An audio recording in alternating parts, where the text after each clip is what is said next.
So I started rebelling. I started being I will not act out juu yenyewe mzae wezi muactia out, but I would see him juu sasa tumefika place tumeanza kukwaruzana. When you start rebelling, you start doing the opposite of what you're told. So akikupatia assignment, do this, you don't do it.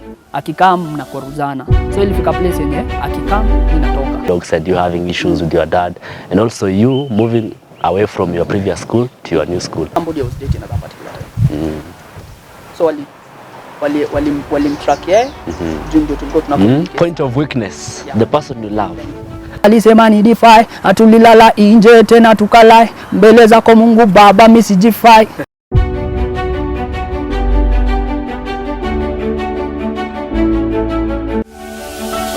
Welcome to yet another episode of My Story. My name is Habil Machengo. And of course, as said earlier, this show is all about inspiring you and educating you. That's why today I'm joined by a special guest, a guest who is all the way from Githurai, or we'll call it Kenyatta University. He is a gospel artist and he's also a student. Welcome, sir. Niaje? Freshi? Kabisa. Karibu sana kwenye show, bro. Nashukuru. Asante. We are going to engage tujue mbili tatu hapa about yourself and your life journey as well. Maybe tukianza, tell us about yourself. I am Joshua Matoi. As an artist, they call me Profound. I'm in the gospel ministry. A student at Kenyatta University, pursuing a degree in theatre arts and film technology. Yeah, that is basically who I am. I am a photographer, videographer. You also do photography? Yeah, I do photography and videography. Yeah, and directing. Yeah. Of course, people will want to know, what do you do as a musician? What type of songs do you sing? And also, what course do you pursue at Kenyatta University? But first, we want to know about you as a person. Maybe start by telling us, how has your life journey been? Tell us where you are from, where you grew up from, up to now. So I've basically grown up in Githurai. Hiyo ndio mtaa yangu from a young age. It's been the same place kutoka hiyo time. I have stayed there for like around 25 years plus. You were born there? Yeah. No, I was born in Kiambu, then we moved. So an year after. So I've been in Githurai for the last 26 years hapo. I've been there. I would say sahi venye wase wanajua Githurai is not what it used to be. Kuna time ilikuwa a very challenging place. Ilikuwa hard. It was a tough place. What about now? Sahi ni estate. Tuko kwa estate slum, something of that sort. Kwa hapo katika blend of. Bado naogopa Githurai hata sahi. Hakuna there is not too much fracas nowadays. So growing up ni kwa hiyo life ya football, unajipata football ndio kuko na drugs, kuko na. Oh, you're also a footballer? Yeah, I used to play. Right now, leisure too. And how did football link you up with drugs? Unajua, as young guys, as you try to find something to keep you busy, there's also somebody else who is trying to find a niche. Unaona, anatafuta soko. So, probably you'd find ni coach. Na kona vijana wa young. That way, akishapata msee mmoja, he becomes the link to the rest of the people. So you find, instead of football actually building you up to becoming somebody and taking you away from crime and all those things, it was a form that was actually pulling you towards those things. Most of the people wenye walikuwa involved, hata ukiangalia utawapata wako kwa pitch. Yet ndio wako involved, yeah. Before we talk about drugs, and you tell us also whether you were using drugs, kwanza able to do about you growing up. How was your life growing up? What was the relationship between you and your family? Okay. Growing up, I think I am the second born in my family. Yeah? So I think for a while nilikuwa peke yangu. So I was. You have your parents na bado uko peke yako. Sasa niko peke yangu in this sense, like I am the last born sasa. I am the second born. So hiyo time ni me last born. So also hakuna watoto wengine, so all the attention is me. And then my younger bro comes in. And things change. Mzaya na move attention to this younger one now, the last born now. So it was kidogo confusing to you as to me juu I used to get all this attention. So sasa hii naambiwa kuna mtoto. So kama mzaya alikuwa amepikiwa kanyama, mimi ndio nilikuwa nikule. Sasa hii na kuna mtoto wewe uosha kwa mtu bas. So it was a bit confusing. Ukaanza kupatiwa duties na vitu kama hizo. Unapewa duties, unapata unaambiwa this is what you're supposed to do. You're supposed to do this, you're supposed to be here. Yeah.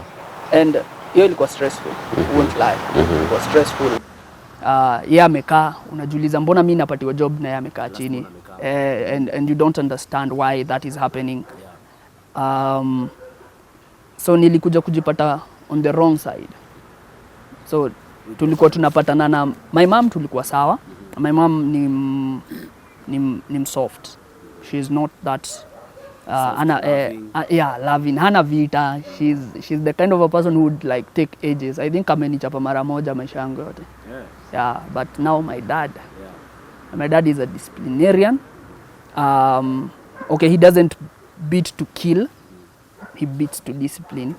And you'd never want to be on the wrong side. But mimi nilikuwa najipata mara mingi sana niko on that. And then my younger bro is sharp, brilliant.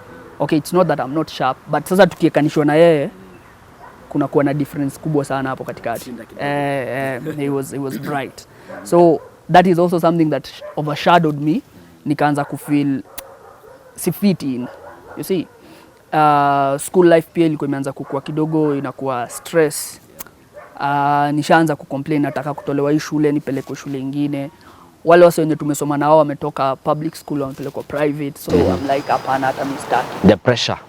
And then ndio nimejoin drama around class 6 hapo. So kuna hiyo attention imekam, umesahau vitabu. So it reflects in your marks. At the end of the term, ukiangalia marks zako zinaonyesha yenyewe this person is not doing anything. Yeah. So ilileta conflict flani between you and your dad. Me and my dad. Not even my mom was a bit balanced. Me and my dad. So moving from public to private, trying to improve my grades. Sasa the fact that my younger bro is in school and he's always number 1. As in akishindwa ni number 2 na hiyo ameshindwa vibaya sana. So those times ilikuwa struggle. Juu sasa yes mimi nimepass. Kwa standard yangu nikiangalia nimepass vibaya sana. Yeah. But sasa kuna huyu msee mimi nimepeleka 380, nimepeleka 400. Wow. So una feel ka pressure flani. Mzai ataongelelea yeye sana kuliko wewe. Unaona? So ilikuwa affect design flani. Yeah, it did. To what extent? It did juu nilifika place nikaanza kurebel. Against your I felt he was not seeing me. You see? So I started rebelling. I started being rude. I will not act out juu yenyewe mzai wezi muactia out. But I would see him. Juu sasa tumefika place tumeanza kukwaruzana. When you start rebelling, you start doing the opposite of what you're told.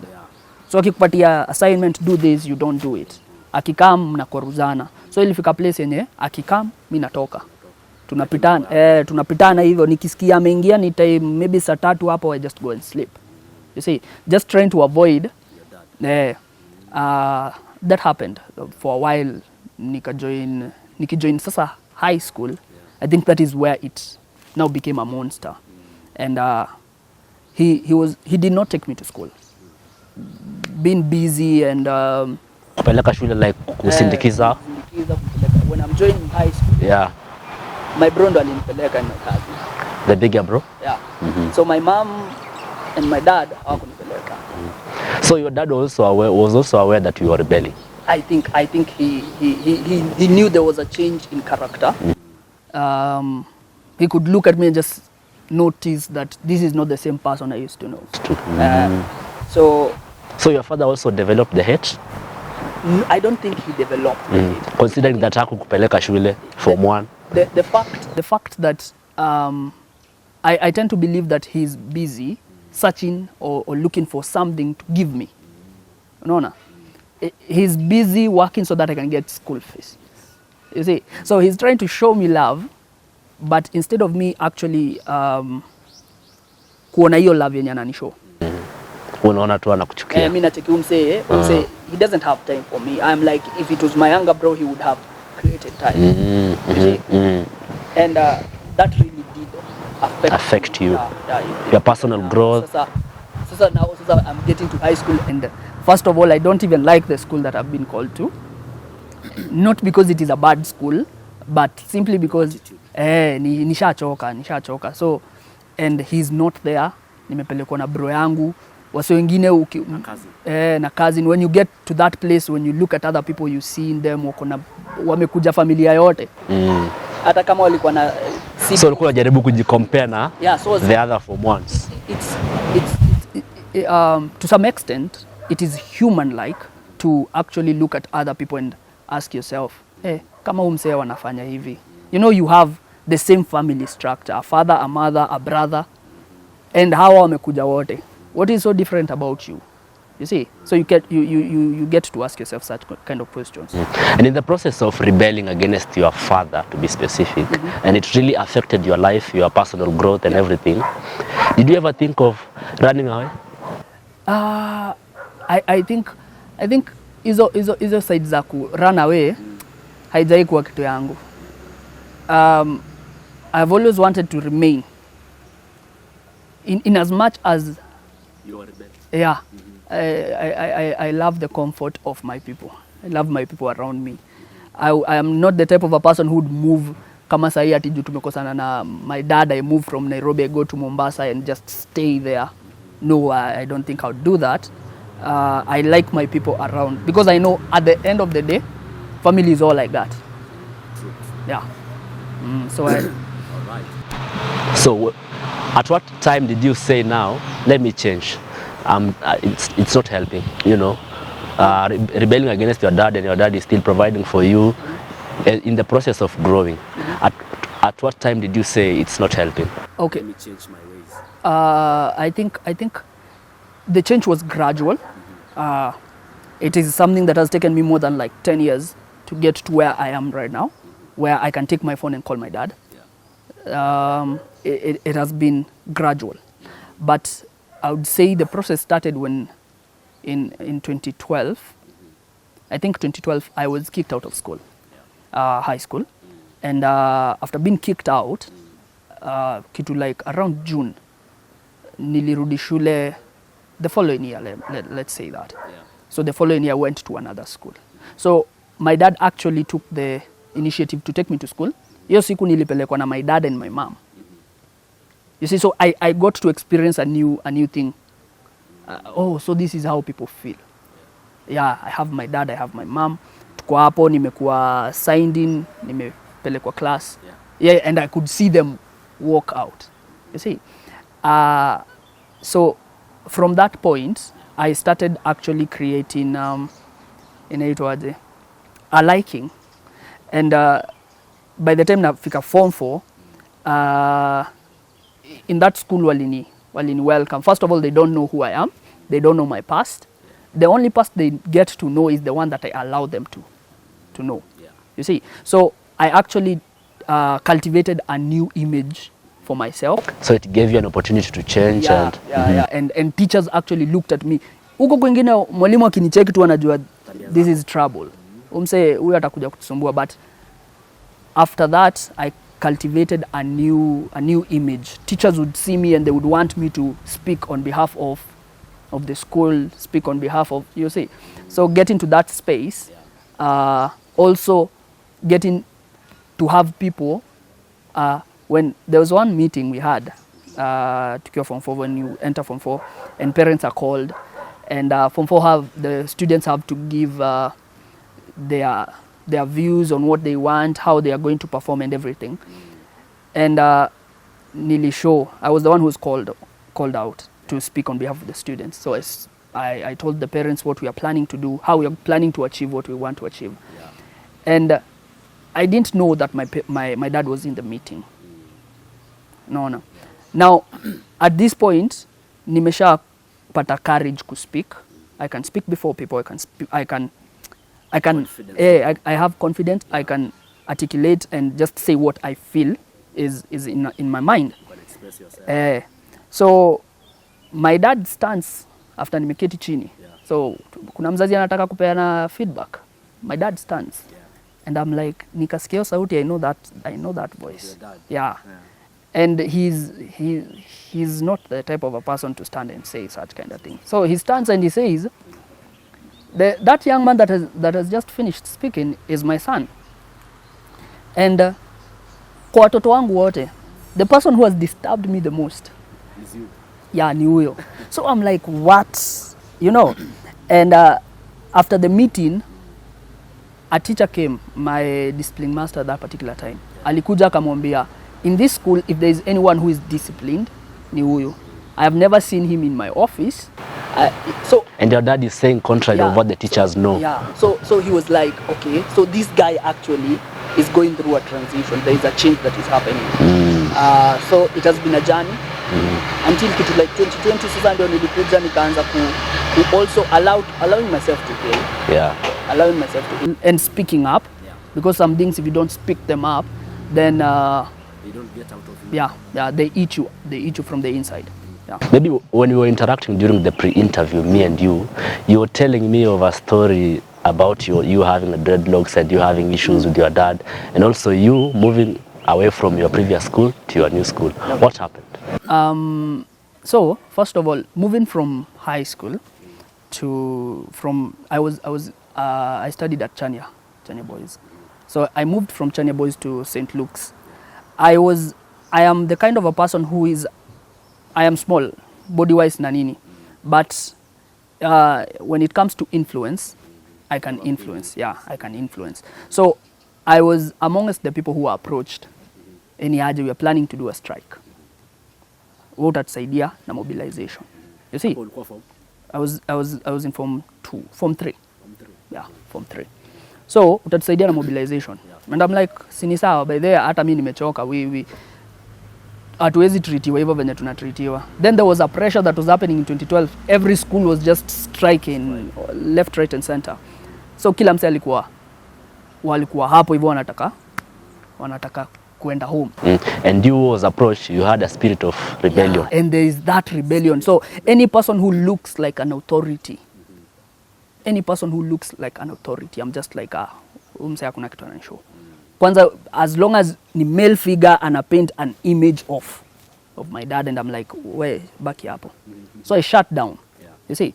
So being kicked out, then going to another school, coming out of high school, niko like, so wameishi kuniambia ninyoe. So hiyo ni how I'm not shaving anymore. Yeah. So kidogo unaanza na afro, and then nafika place unaanza kutwist. Kidogo you have dreads. In high school? No, after high school sasa. Yeah, in campus. So umeka dreads, and then my dad is like, I don't like that hair. Cut it off. And I'm like, tutakuwa tunapitana tu hivyo. Navaa Marvin leo na naitoa. So anakom and I didn't shave. The moment I came to shave is I bought a phone from somebody. And after buying this phone, kumbe umse alikuwa wameiba hiyo phone. Ulinunua Githurai? It is from somebody I know. So ni mse somebody you know from where? Yeah, from home. Githurai. Unajua Githurai sasa. It's ni kama sahi, even when you're in Runda and then a friend of yours comes and tells you ni aje niko na hii simu nauza, you just buy the phone. So I buy the phone. It was a good phone actually. I buy the phone, and in a month's time, ninajipata niko in a cell. Flying squad wako juu yangu. Sasa it was a whole thing. Sasa walitoka Isili kunikujia. Yeah. Ulikuwa na tracker simu. So it was a good phone. It was a good phone. So walinikujia, walikuja, they used somebody I was dating at that particular time. So walimtrack yeye. Juu ndio tulikuwa tunapomiliki. Point of weakness, the person you love. Now it is literally a point of weakness. Yeah. Juu this particular lady comes and tells me nimepigiwa simu, nimeitwa kwa chief and I am supposed to go and wanasema kuna mwanaume nimekuwa nikisumbua. So your girlfriend played along with them? Sasa hakuwa anajua who is. She thought she was being called actually by a chief. So niko like, let me take you. Let me take you. So hizo niko na dreads, nilikuwa tu nakaa tu kwa criminal. So in a good way. In a good way. So I take her to the chief's place. And sijui nini, all of a sudden I'm called in. Nikikuja, I introduce myself and they're like, the guy we've been looking for. He's here. Yeah. So that is how I got myself behind bars for like 3 days. Nilikuwa nalala Pangani, ninarudishwa questioning Isili. So it was torture. First of all, thinking of this as a capital offense. And more than 10 years utakuwa ndani. What was wrong with the phone? Whose phone was it? I don't know who the person was. I think ni ile tu the people reported. Yeah. And then wakaachana na story ya kufuatilia simu. So these guys follow up on the phones. See? They follow up on the phones. Yeah. So they get to me and that was a 3 days hellhole. Of you trying to convince them that you bought the phone? No, not me. They know I bought the phone. I have actually produced the person who sold me the phone. Tuko na yeye. Mmeshikwa wote. So they just need me to produce something. The kind of government that we have. Some bribe. So hiyo ilikuwa stress. Nikitoka hapo wako like hiyo time pia kulikuwa na story ya gangs zilikuwa zimeanzia Isili, kulikuwa na gangs Kayole. So walikuwa like huyu tukimuona akiwa hivi tena tampiga risasi. Yeah. So mimi niko like I'm not even a bad person. Yeah. You know. So I come and shave. So you decided to shave because you have been told. But hiyo ni juu umeambiwa. These guys. You see? So later on hata hiyo I think 2017 2018. Yeah. 2019 nilikuwa nisharudisha trade. 10. Because it was not willingly. I did not shave. They pushed me into doing it. So by 2018 nimezirudisha. 28 hakukuwa na fracas mob. But the moment my life turned around ilikuwa 2020 October 3rd. So I have told you I am a gospel minister. So from that background nilifika place nika fall out na church. Nikakuwa tu nimechoka. There is so much I'm battling with. Okay, hold on to that. When you come back from the break, I would like to know the type of songs you sing, your gospel music journey and everything after the break. Welcome back from that break. Before we went for that break, of course I'm talking to Profound, and I promised you guys that we are going to drive through the journey of his music career. He is a gospel artist. He is also a student at Kenyatta University. So nataka tujue sasa music career yako. When did you realize that I can sing? I realized I can sing nikiwa class 7. Class 7 to 8.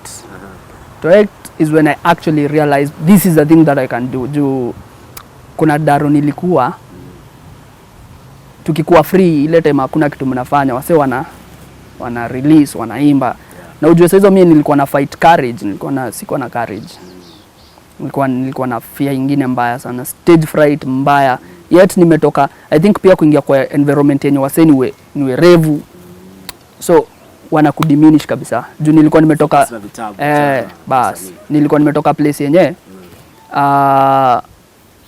niko drama, nachukua main roles, alafu nimekuja place haina drama ina nini, so you focus on books only, books peke yake. So the moment niliimba one time wase wakakuwa like na by the way msee unaweza imba. I think that is when now I decided, oh, this is a thing. Will you perform tour? Where did you perform? On class? Class 7. Class 7. Kwa class ndani kulikuwa na meeting ya wase walikuwa na jaza zinaitwaje high schools to join. So hiyo time venye nyinyi mmebaki so venye nyinyi mmebaki huko hivyo kwa class, that is when wase wanasema si tufanye nini, situkuwe na talent show nini. Wase wanaweza imba si waanze kuimba. So hivyo and then I sing and I'm like, and they're like, wow. Yeah, the attention was great. Now that looking at your history, ulikuwa somehow jangili fulani ukiwa mdogo. Uliimba song gani sasa? Genre gani? I think I was umeona msee anajaribu kukua kitu yuko. So since the mimi nilikuwa hardcore gangster. No. But first of all juu ya hood. Juu ya hood. So music wise, from when I started writing music, the only thing that came to my mind ilikuwa word ya God. Unaona? Yeah. Na bado huko umekuwa na siku hata nimefikiria maneno ya kuokoka kama anything. It was only God. Nimekuja kuokoka in form 4. Unaona? Nimekuja kuokoka in form 4. My first song niliandika nikiwa I think form 2. So niliandika gospel. That was my first song. Songs zenye I think I have always been drawn towards God even when I was not born again. Maybe before perform hiyo siku ukiwa class 7, ulikuwa shy practice, you know, on the mirror or something? The fact that nilikuwa nimefanya drama the previous years, so it was not really a hard thing for me to do. It was not a hard thing for me to do. Though sikutoka kwa kiti, I still had hiyo fear. Hiyo fear nimekuja kuikonka like years later, and hata I have been privileged to perform on big platforms. But hiyo fear nimekonka I think 2-3 years ago. Ndio nimekuja kuiovercome.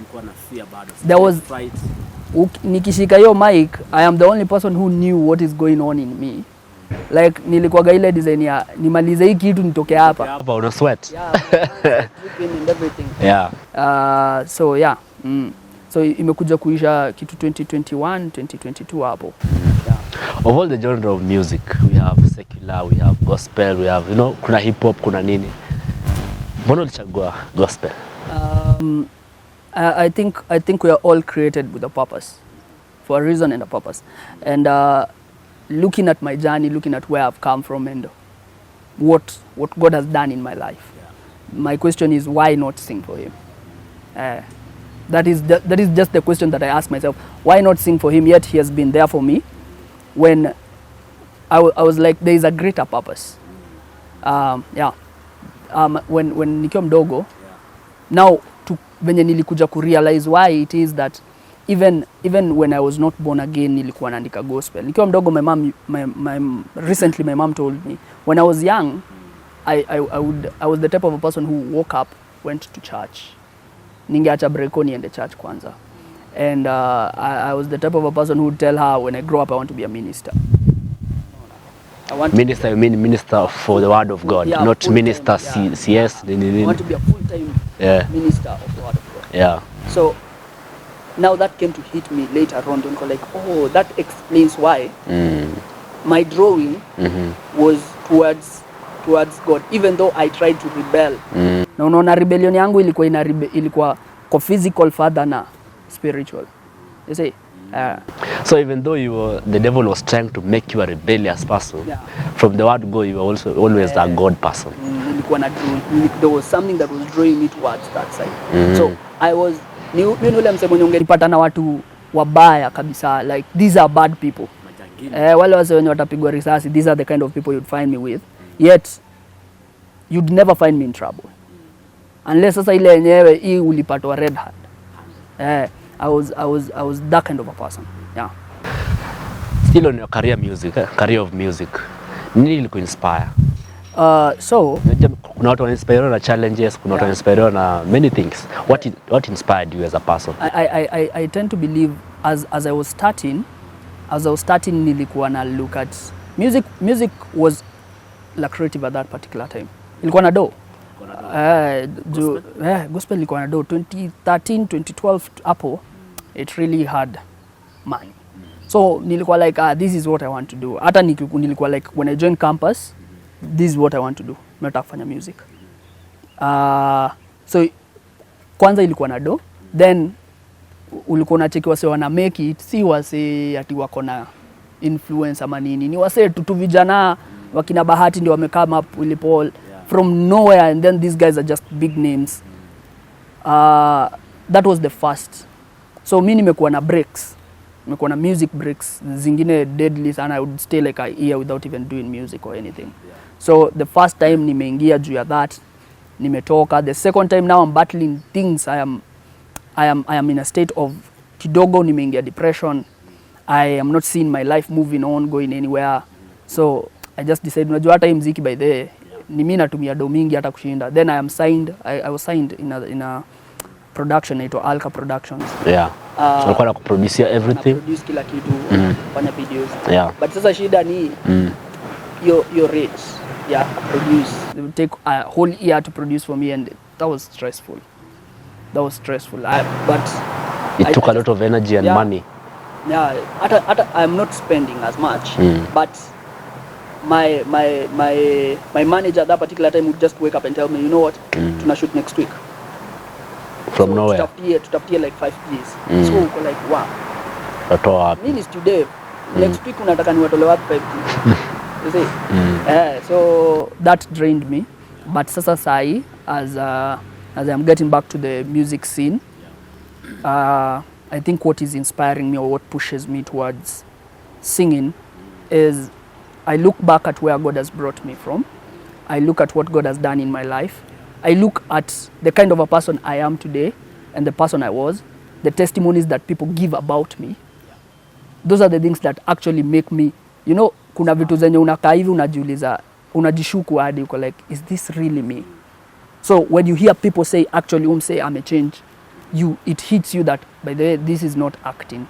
I'm not just acting this. It is actually something that is visible to people and it is impacting people's lives. So that is why I decided to come back, but in a different style. Yeah. Right. You have talked about you wanted to do gospel then because you thought gospel at that time was having money or was giving people money. We have seen artists now like Bahati, Willy Paul. They have moved from gospel to secular. What will you say about now gospel having money? I still believe that the industry has money. If I just quote the word says that silver and gold belong to him. You see? And he pays those who diligently serve him. So he will pay them. But now, the reason as to why we have the transition, it is not because pesa imeisha kwa gospel industry. No. Lifestyle ya a gospel person, a gospel minister, a person who is born again, who is saved.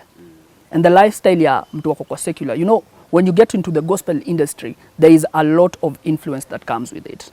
There is a lot of people that come. There is a lot of ladies for men that come. Yeah, ladies will throw themselves at you. Yeah. So, if you have not been founded, rooted, you don't have a spiritual authority that you are accountable to. And being accountable is not just waking up and saying, this is my spiritual father. No, it is having somebody that you talk to and you tell them this is what is happening. Somebody that can call you and ask you, why am I hearing this and this about you? So the moment, because we don't have such kind of things happening, hapo ndio shida inakujia. That is why people, tuko na wasanii wenye saa moja asubuhi ako a certain church in Githurai, saa 4 ako in Kayole, saa 5 ako Buru. So umse hana church, hadi church yake haingiagi. Unaona, hadi akienda church yake anaendaga kama msanii ana perform 10 minutes, left ameenda another church. Yeah. So these guys don't have a church where they can say this is where I sit down, I am fed, this is who I am accountable to. Watu wanatumia two churches. Unajua in 2002 huko nyuma I was listening to somebody and he was saying hizo times ulikuwaga unaulizwa when you want to go and perform in another church, you were asked who is your spiritual parent, do you have their contact, where is the letter that shows they are the ones who have sent you. Unaona, there was that form of accountability, ones who have sent you ama they have released you. Unacheki, so there was a form of accountability back then. Sasa hivi wasanii ni wengi, churches ni mingi, kila kona kuna church, so hakuna hiyo time ya kumonitor. Alafu wasa wengine wako biashara, so they will not even care if wall toka kwenyu na unaenda show, you see. So but we are going back to that place. We are having people who choose to be accountable, because it's not even about you being asked who is. You're supposed to be accountable. You're supposed to go to your spiritual head, tell them this is what I am planning to do. I will not be attending service, or I will come for first service and then go. Unaona? Now wale wanajua, you see. So it makes it easier for you to be accountable to something. Unajua unaweza toka church uende Dunda na ulisema unaenda show. Unaona? Umeenda sherehe. Kuna wasema niko na siwezi kuja kesha juu tunapiga tuko na kesha nyingine, kuna place nimeitwa ni perform. Kumbe jamaa Dunda vibaya sana, nasitoka huko miondoko. So some gospel artists are not genuine. Yeah. Yeah, we recently saw Eric Omondi revealing some of the gospel artists and their secrets who are having some immoral behaviors, such as of Willy Paul. Eric Omondi anasema Willy Paul akona sijui nani wapi na wapi na wapi. What do you think of that? I think we are concentrating on I'd call it the wrong things. Yeah. Yes, whatever he said, first of all mentioning Willy Paul and Bahati. Hata Willy Paul na Bahati sasa sio gospel artist. Ali mention Apoko. We'll see gospel ringtone. Artist. But he claims to be. Claims, unajua wadi nasema you will know them by their actions. So matendo yako ndio inatuonyesha wewe nani. So somebody just waking up and just saying, hey, I'm a gospel artist, I sing. No, it's more than singing. It doesn't work that way. Yeah, it's more than singing. You just don't wake up and say because I sing, nimeandika song na nikaandika hapa ndani God. That makes you a gospel artist. It doesn't. Yeah. Okay. And you now, as for you, is it all about gospel singing ama pia it's more than that? I am, first of all, I am serving in Deliverance Church Githurai, and my Rev Gerald Kimadi. So I am serving in the praise and worship. I am also a minister being molded. So probably in the future I'll be a minister. Ile see sai I am working under people.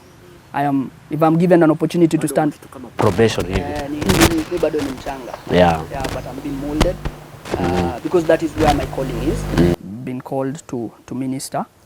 And so in as much as I want to do music, lazima ni kweni na vision ya what is my spiritual father wanting, what do they want, what is their vision, how can I use my talent and my gifts to make this vision come to pass. All right. So you as a gospel artist, when you say you want to focus also on the ministry, does it work that way to every other gospel artist? Ama watu wengine pia ni optional, like unaweza focus kwa muziki tu without being necessarily a minister? Ama it comes hand in hand? I would not say it comes hand in hand. The word says that God alipeana talents. Na kuna msee alipatiwa 5, kuna msee alipewa 2, kuna msee alipewa 1. You see? So as long as you will work with what you have been given. Unaona? So there is somebody who has been given the gift of singing that is to help them propel the ministry in terms of yeye atakuwa anahubiri na anaimba. There are some good examples like Apostle Joshua Selman. He's very good at singing. Ukimsikia akifanya services zake, he sings a lot. There is another one, ukimpatia mic aimbe ni hivyo mmemkosea. You see, yeah. So there are also some ministers who the gospel artists who would wake up and go and stand on the pulpit and sing, but when you tell them now wacha kuimba, hiyo kitu yenye umeimba iongee, they can't do it. Yeah. So it is just the gifting of God, and He's the one who gives. The word says that the Holy Spirit gives the gifts according to how He wants them. So He gives you, and it is your work to make it come to pass. So also gospel music can be a weapon to propelling the ministry. Yeah, yeah. It is actually one of. It is one of the ways. Yeah, the devil, when you get to do some research on who Satan is, you will note that wanasemaga body yake akifungua hivi ilikuwa na instruments.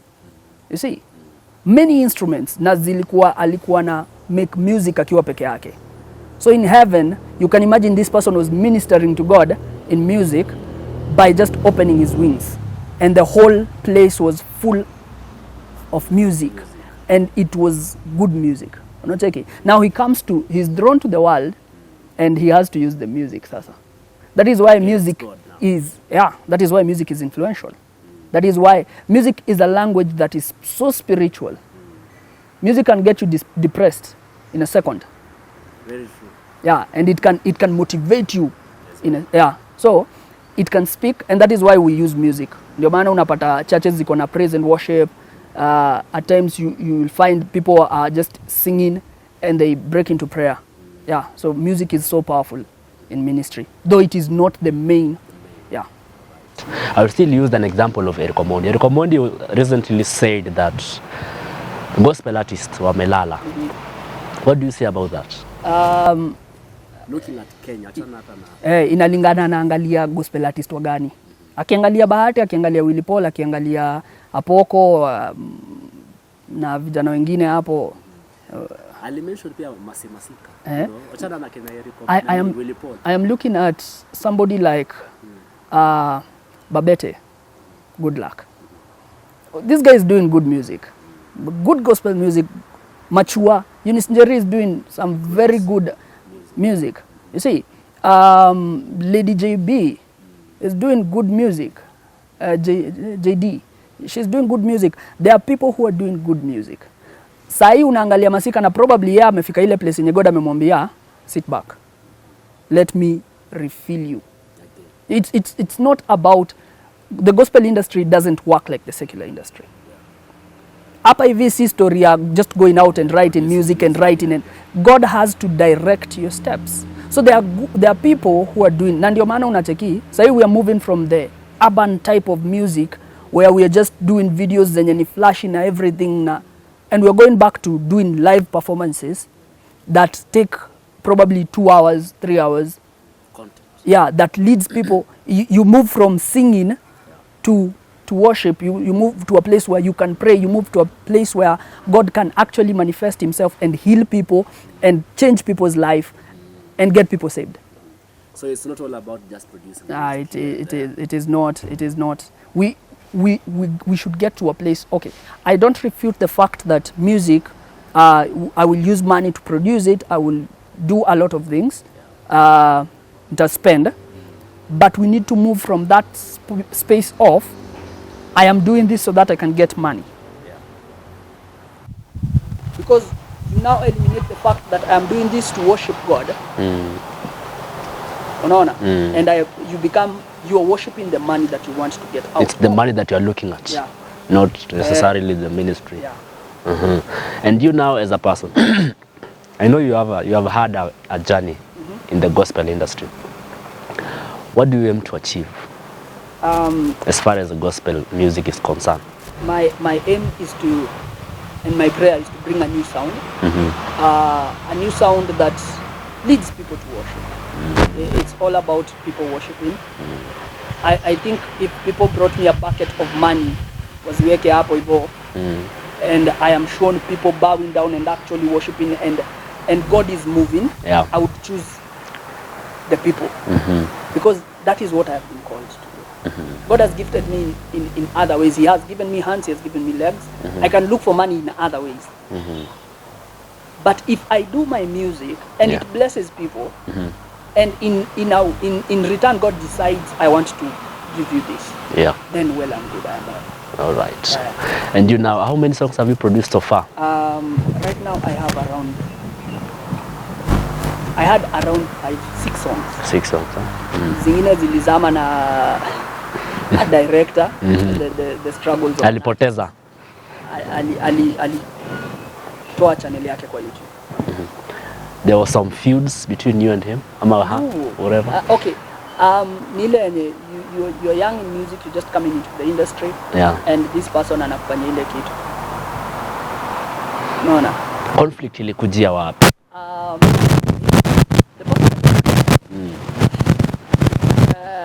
I don't want to call him a fraud. Yeah.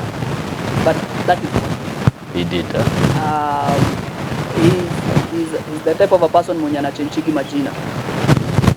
Recently I passed and I saw his poster na amejiita jina ingine tofauti na yenye alijiita temenye nilikuwa namjua. So he's kinda impersonating big directors. Time ya kwanza alikuwa anajiita Wallace, Junior Wallace, and at that particular time kulikuwa na Young Wallace. Sasa anajiita Tiger.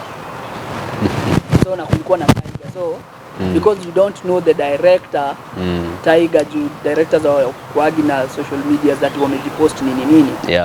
So it is easy to impersonate them. Unaona? So having the account, I think kuna kitu limhapenia, aka pull down that whole account. So kulikuwa na issues hapa na pale. Not with me. Mimi nilimwambia because I wanted him to give me the songs, I put them on my account. Kakani kama nataka just like, you know what, the person who gave me content has not slept. So he will still give me more music to write, and I will still do more videos and all that. So I left him the videos. All right. In class 7 you performed. Do you remember the song you performed? Ama imekuwa muda. Unajua ni kitambo, class 7. That was 2006? 2007. So you can't remember. Kwa songs hizo 6 zenye umeproduce, ni song gani kubwa yenye unasema hii ndio kubwa? Okay, ile song yenye nimepataga feedback yenye inaishi kuniamaze ni inaitwa Baadaye. Unajua kuna song kubwa based on you na kuna kubwa based on mafans. I tend to believe ile kubwa ya ukweli ni hiyo ya based on them. Okay, for me, I was writing at that particular time, I was writing to impact per se. So saizi ile songs zenye naandika ndio naweza sema kuna kubwa kwangu, of which has jakuwa produced. But Baadaye was a song that I wrote, and down the line people still tell me your song imeweza ministers to me even now. Na saizo ni like 5 years down the line, ukisikia msako mbebo uko like okay, you impacted someone's life. I want you to look at that camera. Tupatie tu chorus kidogo ya Baadaye. Kidogo tu, for just maybe 30 seconds as we finish. Uje baadaye, huku nimesota sijabainda, watoto mitaani huku wanadai, crime na matatizo jo wazijadai, mayouth nao huku ni kudify, wakunywa makali sema ni defy, atulilala inje tena tukalai, mbele zako Mungu Baba mimi sijifai. Ati unakunywa makali unasema ni defy. Hivyo ndio tunajitetea. All right, hiyo Baadaye, the aim, what was the main, content behind it? I think nilikuwa message. Most of the times as I write, I'm writing the kind of life I was living. You see? I was hoping that somebody would hear me. And he's not just writing, he's talking about himself. Right now, penye God amenifikisha, songs zangu ziko very different from what I was writing.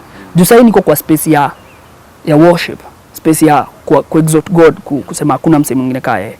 Hiyo time nilikuwa like, I am calling on you, come, because I am struggling. Ndio nimeokoka, I am struggling with, kuna zile vitu zenye nilikuwa nazo. You know, when you get saved, it doesn't mean that now umechange 100%, you just a new being. No. You're still prone to kuna vitu zinaenda zikitolewa kidogo kidogo. There are some things that you have done for years zinaenda zikitolewa. So I was in a bit of struggle, and I would say God has been faithful. Yeah. Wow, hiyo baadaye kwanza hiyo ndio imeni nice. Unakunywa makali unasema ni divai. Hypocrisy, right? Hypocrisy is the word. Now maybe before you tell us your handles, where can people find your music, find you as a person, nataka utupie siri moja. You have told us that ulikuwa una hang out na majangili ukiwa Githurai, like before you transformed your life. What is wrong with Githurai? Tupite tu kasiri kidogo, because now you come from there, because I still fear Githurai. I don't think there is anything wrong with Githurai. Because we have heard messy things about Githurai. Things are happening there. I think negative publicity always sells. Nobody will tell you that Githurai is a good place. They will take a scenario, one scenario, and it will go viral. Unaona? Yeah. The same way, nobody will see people don't tend to see the negative. Instead of the good thing. So Githurai is a very good place. But we have seen evidence. Si moja, si Do you know you yourself you have testified. Kuna places zenye ziko worse than Githurai. Vibaya sana. Yeah. Na niju the stories that we are hearing ni vitu zili happen kutoka 2000 huko. Hiyo time Githurai ilikuwa haija grow. Ilikuwa kichaka. So sasa hii imegrow, imepata wasee, wasee pia wameenda shule, wasee different minds.